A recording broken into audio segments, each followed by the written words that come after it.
Dave has driven into town to pick up some items from the auto parts store. Dave. Don't tell me I forgot something. All right, I won't tell you. Now, let me guess, windshield wiper. No, you didn't set my parking brake. That's it. Oh. When the plot requires it, she can set it herself. But it's not as funny as that was. Mother! Mother! Gee, mister, I'm sorry I got into the car. Mother, are you all right? Mother? Your mother's in the car? Mom, say something, Mother. Wow, I must have knocked her clean out. Mother. I'll go get help. Mother, say something, please. Anything static. Young man, are you addressing me? That bump gave her amnesia. She doesn't know who he is, and she doesn't know who she is. He goes to drive her home, and she screams that she's being abducted. He says he's my son, but I've never laid eyes on him before in my whole life. Hey, what's going on here? All right, where is she? Here I am. There's nobody in there, officer. You know what, mister? I think you're right. The cop decides it's one of those hidden camera shows. Dave decides to just go with it, gives the guy some baloney story, and finally manages to get out of there. First stop, Doc Benson's shop to fix that bumper and try to figure out how a car's memory works. Or doesn't work in this case. Dave, except for the dent in that front bumper, there isn't a thing the matter with this car. You can level with me, Doc. I can take it. I've told you, just a dent in the bumper. There's something you're not telling me, isn't there? Dave, I have thoroughly examined, diagnosed, and probed every inch of this car, from the radiator to the tailpipe. I've done all I can do. Can't you send for a specialist from Detroit or something? For the car or for you? Both would probably be a good idea, and I have a question. Sir, where are you taking me? Sir? Mom, look at me. It's me, Dave Crabtree. Sure, I know. Oh, great. You remember? Of course, you're the man from that hidden camera show. My question? Why didn't she say something at Doc's? She had no problem bellowing at the policeman, but suddenly she's back to only talking to Dave. That don't make no sense at all. Help! Police! Help! Police! Help! Help!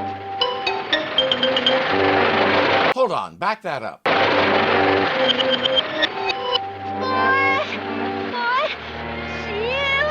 That looks exactly like my first car.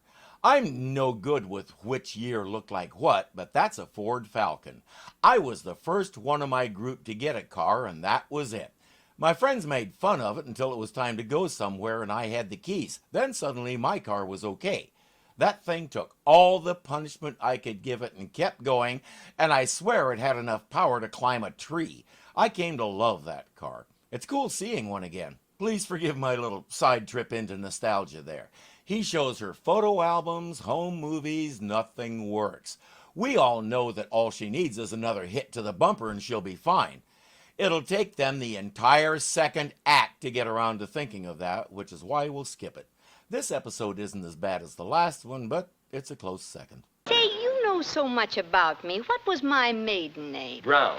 Gladys Brown. Gladys Brown. Uh-huh. Gladys Yeah?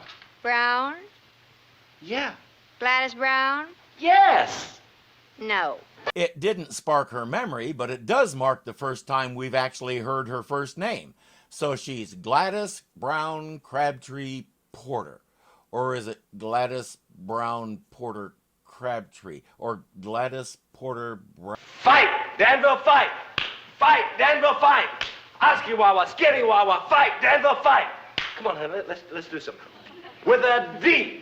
With an A. With a D-A-N. With a V. Come on, honey, with an I. Getting a good look at Barbara didn't help.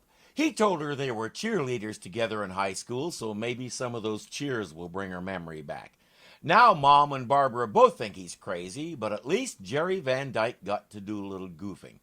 Dave reads in a book that a big scare can help memory return. At this point, he'll try most anything.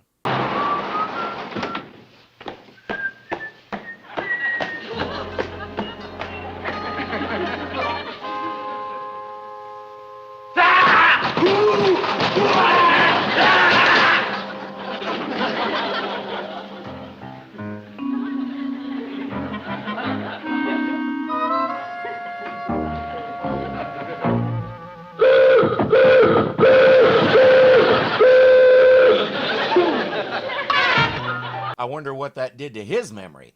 Nothing works, including playing his banjo and singing for her.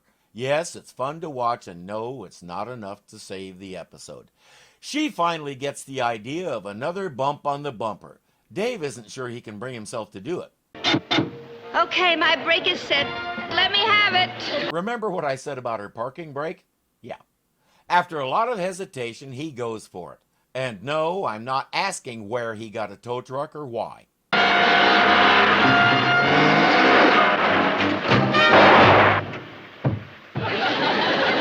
David, my boy, my poor boy. And that's why seatbelts became mandatory.